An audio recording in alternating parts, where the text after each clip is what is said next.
नौकरियों के paper leak हो रहे हैं, टीचिंग के पेपर लीक हो रहे हैं, एसएसबी का लीक हो जा रहा है, रेलवे का लीक हो जा रहा है, पुलिस कांस्टेबल के एग्जाम लीक हो जा रहे हैं। और जब इनकी जांच होती है तो पता लगता है कि बीजेपी से एफिलिएटेड कुछ लोग हैं जिनकी गिरफ्तारियां होती हैं। जेएनयू से 1000-1500 छात्र जेएनयू का गेट तोड़ के आगे बढ़ते हैं और फिर सिविल ड्रेस में पुलिस वाले उनको पीटते हैं। ये तभी हो सकता है जब सरकार के कान तक आवाज़ पहुंचे। स्टूडेंट्स को इससे संतुष्टि नहीं मिलेगी कि सीबीआई जांच हो जाए और रजिस्ट्रेशन का पैसा ना लिया जाए, क्योंकि जो स्टूडेंट्स रीअपियर होंगे उनका पैसा फिर भी लगेगा, आने जाने में लगेगा, रुकने में लगेगा। अभी आप ये तैयार रहिए, मेंटली प्रिपेयर रहिए कि हम ऐसे पेपर और लीक करेंगे, यानी कि ये बेशर्मी होती है। अकाउंटेबिलिटी लीजिए, इस्तीफा दीजिए। 5 सालों से आप पेपर नहीं करा पा रहे हैं। सबको प्रूफ हो चुका है पूरे देश को कि आपसे शिक्षा व्यवस्था नहीं संभल रही है, शिक्षा मंत्रालय नहीं संभल रहा है। इस्तीफा दे दीजिए। धर्मेंद्र प्रधान इस्तीफा दो, इस्तीफा दो, इस्तीफा दो। ये को रद्द करो, रद्द करो, रद्द करो। भाजपा सरकार मुर्दाबाद, मुर्दाबाद, मुर्दाबाद। धर्मेंद्र प्रधान इस्तीफा दो, इस्तीफा दो, इस्तीफा दो। नीट 2026 पेपर लीक मामले को लेकर हर तरफ सियासी बवाल मचा हुआ है। छात्र आंदोलन कर रहे हैं और आपको बता दें कि अभी यहाँ पर हम लखनऊ विश्वविद्यालय में हैं, जहाँ पर हमारे पीछे आप देख सकते हैं तस्वीर, कई छात्र प्रदर्शन कर रहे हैं और प्रदर्शन करने वाले छात्रों की संख्या भी यहाँ पर काफ़ी ज़्यादा नजर आ रही है। आपको बता दें कि यहाँ पर छात्रों की सीधे तौर पर मांग है कि इस सरकार में कई सारे पेपर लीक हो रहे हैं और इसके लिए सीधे सीधे ये छात्र सिस्टम और सरकार को जिम्मेदार मान रहे हैं। यहाँ पर मौजूद छात्रों से हम जानते हैं कि आखिर ये प्रदर्शन आज किस लिए हो रहा है और इनकी क्या प्रमुख मांगे हैं। क्या नाम है आपका? मेरा नाम शांतम है जी। अभी आप ये तांडव कर रहे हैं, तांडव करके डफली बजा रहे हैं, धर्मेंद्र प्रधान इस्तीफा दो, शिक्षा मंत्री से इस्तीफा मांगने से क्या ये जो छात्रों के साथ पेपर लीक की घटना हुई उस पर कुछ असर पड़ेगा? देखिए, असर पड़ेगा नहीं पड़ेगा, मेरा सवाल ये है कि अगर पिछले 5 सालों में 50 पेपर लीक हो जाते हैं जिसका असर 1.5 करोड़ छात्रों पे पड़ता है जो 16 राज्यों में रहते हैं, तो क्या सरकार में कोई इसकी जिम्मेदारी ही नहीं लेगा? हमने वो समय देखा था जब लाल बहादुर शास्त्री ने, वो रेलवे मिनिस्टर थे और एक ट्रेन डिरेल हो गई थी और उन्होंने इस्तीफा दे दिया था। ये प्रशासनिक जिम्मेदारी का सवाल है। इसका असर पड़ेगा नहीं पड़ेगा, अगर धर्मेंद्र प्रधान अपनी कुर्सी छोड़ते हैं और नए एजुकेशन मिनिस्टर आते हैं तो इससे एक प्रेसिडेंट सेट होता है कि पेपर लीक होगा तो उसकी जवाबदेही तय होगी और मिनिस्टर पोजीशन पर जवाबदेही तय होगी, तो हाँ, असर पड़ेगा। जी, अभी कहा जा रहा है जैसे बच्चों को फीस वापस कर दी जाएगी, लेकिन क्या सिर्फ फीस वापस कर देना, ये जो पेपर लीक माफिया हैं उन पर क्या कार्रवाई? हर बार तो यही होता है, कार्रवाई होगी और आप लोग भी प्रदर्शन करने लग जाते हैं। इसका असर भी दिखता है कभी? देखिए, इसका असर का जो जिम्मेदारी है वो गलत इंसान से आप पूछ रही हैं। हम छात्र हैं, अगर छात्रों के साथ अन्याय होता है, हमारा काम है सड़क पे उतरना। सवाल ये है कि हमारे सड़क पे उतरने से हमारी 2 मुख्य मांगे रही हैं जितनी बार पेपर लीक हुआ है। एक, एनटीए को खत्म किया जाए, दूसरा धर्मेंद्र प्रधान इस्तीफा दें। ये 2 मांगे अगर मानी ही नहीं जा रही, देखिए एनटीए एक ऐसी संस्था है जो पूरे तरीके से करप्ट साबित हुई है ना। एनटीए हर चीज़ ठेके पे देती है, क्वेश्चन पेपर बनाने से लेके एग्जाम कंडक्ट कराने तक सारी चीज़ों के प्राइवेट में ठेके दिए जाते हैं। तो इन ठेकों का ये नतीजा है जो है ये लीक हो रहा है। फीस वापस करने से कुछ नहीं होगा, आपको एग्जाम की व्यवस्था नहीं बनानी पड़ेगी। जैसा अभी आपने कहा, सवाल गलत लोगों से नहीं है। देखिए, छात्र इस देश का सबसे बड़ा, ये कह लीजिए, रीढ़ की हड्डी है छात्र। यूथ जो है वो देश का भविष्य है। हर बार युवा सड़कों पर आ जाता है लेकिन कार्रवाई शून्य होती है। आश्वासन दिया जाता है कार्रवाई होगी। आपको लगता है इस मामले में कार्रवाई होगी या ये भी ठंडा ही हो जाएगा आफ्टर सम टाइम? देखिए, कार्रवाई होगी नहीं होगी लग नहीं रहा है, क्योंकि जैसे मैंने कहा पिछले 5 साल में अगर 50 पेपर लीक हुए, आप 10 साल का डेटा निकालेंगे तो 100 पेपर के आसपास लीक हुए होंगे। सिलसिला जो 10 साल से चला आ रहा है, एक तरफ आप भारत बेचो अभियान चला रहे हैं, एक तरफ भारत खोदो अभियान चला रहे हैं। पूरे तरीके से देश को प्राइवेट प्लेयर्स को बेचने का अभियान चल रहा है। तो लड़ाई अब इस बात की है कि देश को बेचा जाएगा या देश के जो संसाधन है वो इस देश के गरीब वंचित तबके के लिए इस्तेमाल होंगे। प्रभाव तो इस सरकार पर कुछ दिख नहीं रहा, क्योंकि पूरे तरीके से ये अमीरों की पूंजीपतियों की सरकार है, जनता युवा की सरकार नहीं है। अच्छा, जैसे अभी खान सर ने कहा 10 रुपए का डायपर कभी लीक नहीं होता लेकिन पेपर हमेशा लीक हो जाता है, किसे जिम्मेदार मानते हैं? पूरे तरीके से धर्मेंद्र प्रधान को और एनटीए के चेयरमैन को जिम्मेदार मानते हैं, क्योंकि देखिए जिनकी जिम्मेदारी है ये करना, उन्हीं को तो जिम्मेदार मानेंगे, जिम्मेदार और किसको मानेंगे? अच्छा, इस ढपली के जरिए क्या संदेश देना चाहते हैं? काफी बजाया आपने अभी। देखिए, डफली हमारे स्टूडेंट प्रोटेस्ट कल्चर का एक इंटीग्रल हिस्सा रहा है ना। स्टूडेंट मूवमेंट के इतिहास में डफली एक बड़ा प्रतीक रहा है। तो डफली हम लोग अपनी आवाज़ बुलंद करने के लिए बजाते हैं। डफली इसलिए बजाई जाती है ताकि सबको ये बताया जा सके कि छात्र सड़क पे खड़ा है और अपना विरोध पेश कर रहा है। आप मानते हैं कि आज भी सरकार के कानों में स्टूडेंट्स की आवाज़ नहीं पहुँच रही है? देखिए, मैं ये नहीं मानता कि सरकार के कानों में स्टूडेंट की आवाज़ नहीं पहुंच रही है। सरकार के कानों में स्टूडेंट की आवाज़ भरपूर पहुंच रही है। जेएनयू से 1000-1500 छात्र जेएनयू का गेट तोड़ के आगे बढ़ते हैं और फिर सिविल ड्रेस में पुलिस वाले उनको पीटते हैं। ये तभी हो सकता है जब सरकार के कान तक आवाज़ पहुंचे। यहाँ पे फी वृद्धि के लिए छात्र प्रदर्शन करते हैं, 8 छात्रों पे FIR हो जाती है, 5 छात्रों को निलंबित कर दिया जाता है। कान में आवाज़ पहुंच रही है, कान में आवाज़ पहुंच रही है, और जब आवाज़ पहुंच रही है तो उस पर कार्रवाई इस रूप में की जा रही है कि सरकारों का दमन, छात्रों का दमन हो रहा है। तो आवाज़ पहुंचती है लेकिन उसका असर दमन है, उसका असर कोई ऐसी कार्रवाई नहीं है जिससे छात्रों को राहत मिले।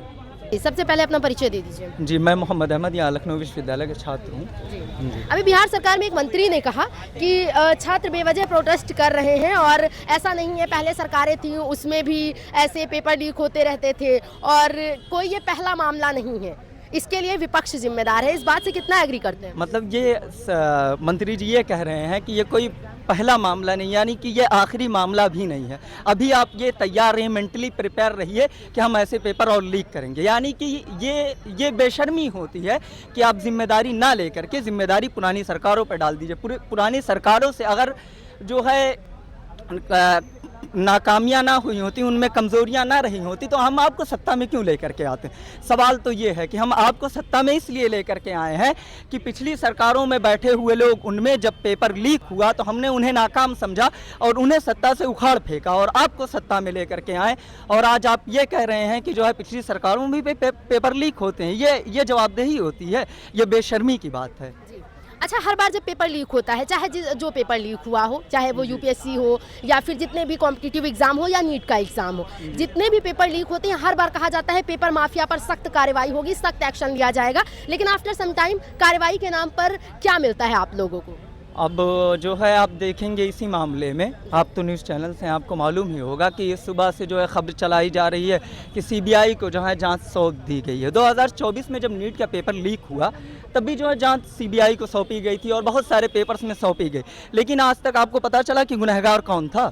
नहीं पता चल पाया। तो होना तो ये चाहिए था कि इसमें जो है चीफ जस्टिस ऑफ इंडिया और प्रधानमंत्री जो है डायरेक्ट हस्तक्षेप करते हैं और वो कमेटी बनाते हैं और जो है जांच उस कमेटी को सौंपी जाती, ना कि जो है सीबीआई जो इस मामले में फेल हो चुका है, वो असफल है जो है दोषियों को पकड़ने में। और अगर सीबीआई जो है असफल नहीं है तो वो अभी तक जो पेपर लीक्स हुए, ये तो है नहीं कि ये पहली मरतबा ऐसा हुआ, 60 से 65 मरतबा जो है आपने खबरें कवर की होंगी कि पेपर लीक हो चुका है। तो आखिर वो दोषी कहाँ है? अगर सीबीआई जो है नाकाम नहीं है तो बताए भाई दोषी कहाँ है और कौन लोग गुनहगार थे। जी, तो अभी आप सीधे तौर पर ये कहना चाह रहे हैं कि सीबीआई से तो उम्मीद नहीं है आपको? नहीं। जैसे एनटीए ने कहा पेपर रद्द कर दिया गया, अब दोबारा से परीक्षा कराई जाएगी, लेकिन क्या छात्रों का वो मनोबल वापस लौट पाएगा? कहा जा रहा है समय मिल जाएगा छात्रों को, छात्र दोबारा तैयारी कर पाएंगे, उनकी फीस वापस दी। ये इतने सारे एक्सक्यूजेज जो छात्रों को दिए जा रहे हैं, इसे कैसे देखते हैं आप? ये छात्रों के साथ एक बहुत ही भद्दा मजाक है।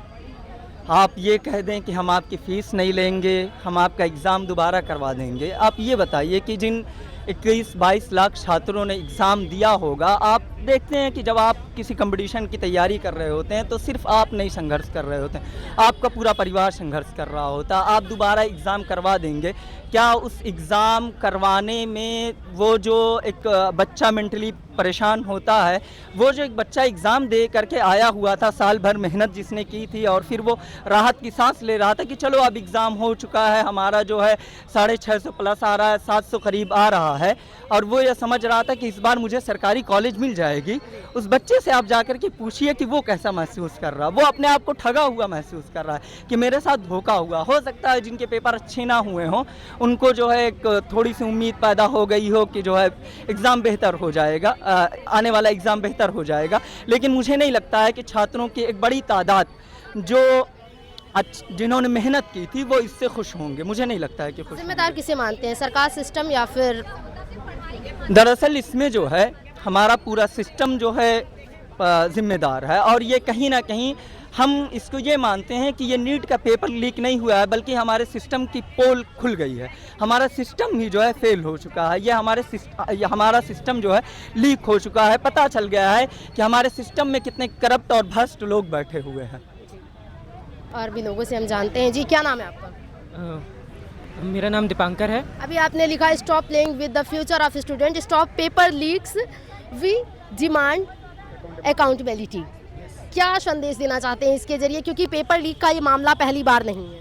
जी, पेपर लीक का ये मामला पहली बार नहीं है। हम इस जो मैंने हाथ में ये पोस्टर ले रखा है उसके माध्यम से मैं ये संदेश देना चाहता हूँ कि हमें हम सिस्टम से, सरकार से, जो इस पेपर लीक के पीछे रिस्पॉन्सिबल है उनसे अकाउंटेबिलिटी डिमांड करते हैं कि किस तरीके से इस पेपर लीक की वजह से कितने लाखों स्टूडेंट्स का सपना टूट गया, उनके पेरेंट्स की पॉकेट पर, उनकी फाइनेंशियल कंडीशन के ऊपर कितना बड़ा एक वार किया गया है।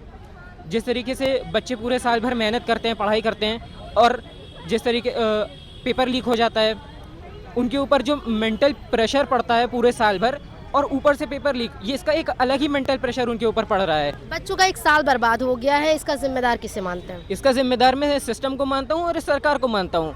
जैसे कि ये नेशनल टेस्टिंग एजेंसी, जो ये सो कॉल्ड NTA, ये जो सो कॉल्ड एजेंसी है, ये अपने काम को करने में हमेशा से बहुत ज़्यादा लापरवाहियाँ दिखाती रही है। ये सिर्फ नीट की बात नहीं है, ये सारे नेशनल इम्पॉर्टेंट एग्ज़ाम्स की बात है, चाहे वो JEE मेंस का एग्ज़ाम हो, चाहे वो नीट का एग्ज़ाम हो, या वो और भी बड़े बड़े जो एग्ज़ाम्स हो, कि किस तरीके से लेट लतीफ़ी करना और पेपर लीक्स करवा देना, जो कि सबसे बड़ा मुद्दा है अभी इस टाइम पे। अच्छा, क्या लगता है अगर री एग्ज़ाम होगा तो क्या दोबारा गड़बड़ी नहीं होगी? इसकी श्योरिटी कैसे लेंगे आप लोग?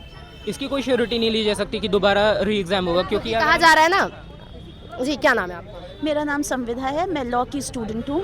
जी, अभी आप भी इस प्रोटेस्ट में शामिल हैं। अभी जैसे ये नीट पेपर जो लीक हुआ है, इसका मामला सामने आया, काफ़ी छात्र अग्रेसिव है, काफ़ी परेशान है, क्या कुछ कहना चाहेंगी? देखिए, नीट NTA को बने 5 साल हुए हैं लगभग, और हम देख रहे हैं कि सीरीज़ में पेपर लीक हो रहे हैं NTA के बाद से। नीट का पेपर 2024 में लीक हुआ था, सरकार ने कहा था जांच होगी, गिरफ्तारियां, एक आध गिरफ्तारियां होती हैं। 2026 में वही पैटर्न फिर से रिपीट होता है। तो और इसके अलावा कई पेपर लीक हो रहे हैं। CUET में बहुत सारी डिस्क्रिपेंसीज आ रही हैं, लोगों के सेंटर्स बहुत दूर पड़ रहे हैं, लोग पहुँच नहीं पा रहे हैं। तो ये जो एक जगह पे सारी पावर केंद्रीकृत कर दी गई और हम देख रहे हैं वो संस्था लगातार फेल हो रही है, तो उस संस्था को स्क्रैप कर देना चाहिए। देखिए, जब बीमारी होती है तो उस बीमारी का इलाज जड़ से होता है। NTA इस समय एक बीमारी बन चुकी है देश के लिए, शिक्षा व्यवस्था के लिए। इसके अलावा UGC आया था, उस पर स्टे लगा दिया सुप्रीम कोर्ट ने। सेंट्रल NEP में हेफा बनाया गया, जिसके अंडर सेंट्रल और स्टेट यूनिवर्सिटीज़ की फंडिंग बंद कर दी गई। उसके बाद NTA लगातार पेपर करा रहा है जो लीक हो जा रहे हैं। सरकारी नौकरियों के पेपर लीक हो रहे हैं, टीचिंग के पेपर लीक हो रहे हैं, SSB का लीक हो जा रहा है, रेलवे का लीक हो जा रहा है, पुलिस कांस्टेबल के एग्जाम लीक हो जा रहे हैं। और जब इनकी जांच होती है तो पता लगता है कि BJP से एफिलिएटेड कुछ लोग हैं जिनकी गिरफ्तारियां होती हैं। तो हम देख रहे हैं कि सरकारी तंत्र एक ऐसे तरीके से काम कर रहा है जो सिस्टमैटिक तरीके से लोगों को शिक्षा और लोगों को रोजगार से दूर कर रहा है। जो नेता अभी हमारे बैठे हुए हैं, ये सब स्टूडेंट प्रोटेस्ट से, स्टूडेंट एक्टिविज्म से निकले हुए नेता हैं, और ये जान रहे हैं कि एक पढ़ा लिखा समाज कितना खतरनाक हो सकता है, क्योंकि इन्होंने पुरानी सरकारों की कुर्सियां ऐसे ही हिलाई हैं। इसीलिए ये सिस्टमैटिक तरीके से स्टूडेंट्स को डिस्करेज कर रहे हैं, सोसाइटी के एक बड़े फैक्शन को डिस्करेज कर रहे हैं एम्पावर होने से। अच्छा, कहा जा रहा है कि CBI को इसकी जांच सौंपी गई है, क्या लगता है CBI की जांच से आप छात्रों को संतुष्टि मिलेगी? छात्रों को संतुष्टि तब मिलेगी जब ऐसी एजेंसीज स्क्रैप ऑफ हो जाएंगी, कोई अकाउंटेबिलिटी लेगा, कोई सामने आके कहेगा कि देखिए जापान में कुछ होता है, तुरंत वहाँ के मिनिस्टर हाथ जोड़ के झुक के खड़े हो जाते हैं, हमारी गलती थी। हमारे देश में कुछ होता है, हमारे नेता अपनी जिम्मेदारी दूसरों पे थोप देते हैं। हमारे नेता 12 साल में एक बार प्रेस कॉन्फ्रेंस नहीं करते हैं। तो हमें बस इतना चाहिए, कोई जिम्मेदारी ले, ऐसी एजेंसीज को स्क्रैप ऑफ किया जाए। इसकी जगह एक रिस्पॉन्सिबल एजेंसीज आए जो एग्जाम को सिस्टमैटिक तरीके से कराएं। स्टूडेंट्स को इससे संतुष्टि नहीं मिलेगी कि CBI जांच हो जाए और रजिस्ट्रेशन का पैसा ना लिया जाए, क्योंकि जो स्टूडेंट्स रीअपियर होंगे उनका पैसा फिर भी लगेगा, आने जाने में लगेगा, रुकने में लगेगा। फीमेल स्टूडेंट्स के साथ ज़्यादा दिक्कत है, क्योंकि पेरेंट्स ज़्यादा दूर नहीं भेजना चाह रहे हैं अपनी बच्चियों को। ऐसे में एजुकेशन मिनिस्टर धर्मेंद्र प्रधान की तरफ से कोई ऐसा सेटिस्फाइंग जो कहा जाएगा कि स्टेटमेंट नहीं आया, उनके लिए 2 शब्द क्या कहेंगे? धर्मेंद्र प्रधान रिजाइन करें, इस्तीफा ही चाहिए और कोई अभी स्टेटमेंट नहीं चाहिए उनसे। अकाउंटेबिलिटी लीजिए, इस्तीफा दीजिए। 5 सालों से आप पेपर नहीं करा पा रहे हैं। सबको प्रूफ हो चुका है पूरे देश को कि आपसे शिक्षा व्यवस्था नहीं संभल रही है, शिक्षा मंत्रालय नहीं संभल रहा है। इस्तीफा दे दीजिए। धर्मेंद्र प्रधान मस्ट रिजाइन, यानी अभी आपको शिक्षा मंत्री से इस्तीफा चाहिए? जी, सिर्फ इस्तीफा क्यों चाहिए? आप लोग कार्रवाई की मांग क्यों नहीं कर रहे हैं? हम लोग ये चाहते हैं कि वो इस्तीफा दें, क्योंकि हालांकि बहुत सारे पेपर लीक हुए हैं, 5 साल में 50 पेपर लीक हो चुके हैं और 1.5 करोड़ छात्राओं की ज़िंदगी खराब हो चुकी है। तो हम चाहते हैं कि वो इस्तीफ़ा दें और अब हमें वो एजुकेशन मिनिस्टर चाहिए ही नहीं। आपकी नज़र में कोई ऐसा लीडर जो एजुकेशन मिनिस्टर के लायक है? अभी हमारी नज़र में कोई ऐसा लीडर नहीं है। हम लोग परख सकते हैं, अगर हमें थोड़े लोग देखें उनको तो हम लोग जांच परख करके। लेकिन कुल मिला के आपको धर्मेंद्र प्रधान नहीं चाहिए? नहीं, अभी इतने पेपर लीक हुए हैं, 1.5 करोड़ बच्चों की ज़िंदगी ख़राब हुई है, इतना वो पेरेंट्स लोन ले लेकर बच्चों को पढ़ा रहे हैं, कोचिंग की फ़ीस, उनका रहना खाना, अपना खुद का घर छोड़ के वो जाते हैं इतनी दूर दूर और फिर एग्ज़ाम देने भी उनका सेंटर इतनी दूर पड़ता है, इतनी मुश्किलें झेल के उनको मेंटल हेल्थ इश्यूज़ हो रहे हैं और उसके बाद मतलब जब नीट का पेपर हो जाता है तो बच्चा थोड़ा सुकून में आता है। जैसे ही वो थोड़ा सुकून में आता है उसको पता चलता है कि पेपर ही लीक हो गया है।